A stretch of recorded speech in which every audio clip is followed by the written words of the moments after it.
I know a lot of people struggle with hollow grinding, especially new knife makers. I'm going to show you how I hollow grind without a jig, but I'm not saying it's the best way, the right way, or the perfect way.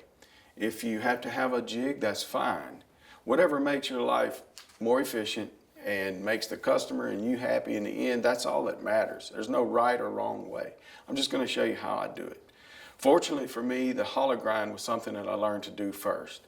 Living here in South Louisiana, a lot of hunting, fishing, filleting, slicing, preparing meat is something that I've done a lot of. And the hollow ground blade was my favorite. So I wanted to make that bevel when I started making knives many years ago.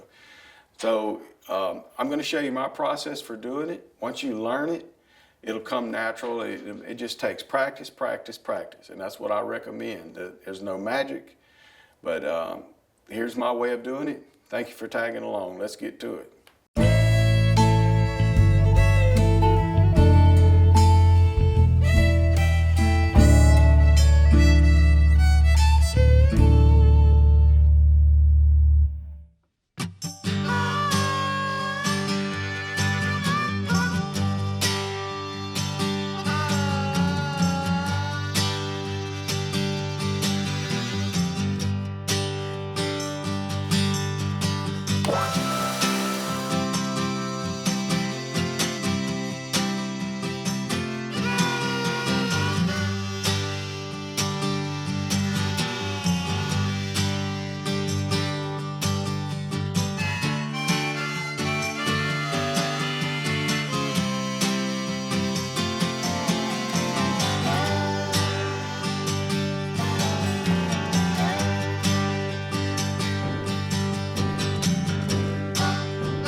I've got the plunge lines established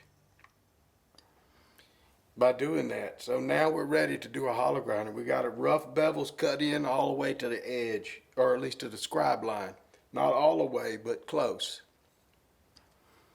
Now we're ready to put a fresh belt on and start our hollow grinding.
now we've got our bevels roughed in.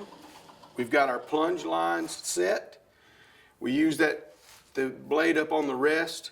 We turned it about 45 degrees. We established our plunge lines. And we have ground our bevels up to our scribe line. First did that with a 45, just about to the scribe line. And now we've got our bevels pretty close to the scribe line. That's in the center of the blade. We've got them roughed in. We're still going to bring this bevel up some. I've got a line you can't see there, but it's there, that we're going to bring those bevels up to. By the time I get down to the thickness I want, maybe around 10 or 12 thousandths, that's where we'll be. But we're going to start progressing in belts now. We're going to take the rest off, and we're going to fill that groove. Notice I'm using my elbow tucked into my side, and with one motion, this is a fillet. It's got a pretty good little curve, so I'm curving, following that rest. But we're going to pull that rest off now that we've got our bevel established, and we're going to start grinding. But first, I'm going to mark this bevel so that we can see our scratches as we move up in belts, and I'll see that I'm removing them. It just makes finishing much easier down the line. We start hand sanding. So let's get the rest off of there and show you where we go from here.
Well, that's my process.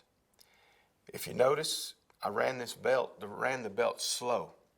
This blade has been heat treated, so I don't want to mess up the temper, but running it slow serves two purposes here. One, I don't want to mess up the temper, and it keeps me from making a mistake very easy. You run it slow, get your plunge line started, and you're on the rest, and then after you get your groove, you take your rest off, put it in there, feel that groove on the wheel, and brace your elbow and drag across. You're not really pulling with your arm, you move in one motion. You do this over and over and over. One of the things I recommend is to get some scrap metal and practice before you take a blade, especially one you've heat treated, and mess it up. Just practice is what it takes. Run it slow. Brace your elbow. Don't be out here like this, because you're going to do this and this, and you'll wash your line out. Brace yourself, and you'll get it eventually. Just do some practice. We got these bevels down to around 6 to 7 thousandths, and from here, I'm going to hand finish them, hand sand them. And I could take this up another grit, but it's close enough here that hand sanding, I'm going to sand the flats first, and then sand the hollow grind. After that, I'll check the flats to make sure I haven't washed out this line, and may hit them again on the flats, but I want to keep this line crisp when I'm done. And so we've got our plunge lines set. Remember, 45 degrees, cut in your plunge lines. This is taking that sharp corner off when you do that. When was on that rest, I was taking that sharp corner off all the way to my scribe line, or close to it. That way, when I put a good belt on, I'm not shearing grit, and I'm cutting. And I'll cut my groove up to a marked area here that I had to know how thick or how high I want this bevel to be. And when you take the rest off, you put it in there and you feel the wheel, and you just go with it. And you have to adjust the blade this way. You either push with your thumb, or with this thumb you push on the bottom, but you adjust accordingly. That's why I mark these bevels with a marker at each grit. It serves two purposes. It lets me know that I've hit every surface of that bevel, and it tells me where I'm at in the bevel as I'm grinding. So just a couple tips. I hope this helps. Thank you for watching. Please subscribe, like, and we'll see you on the next one.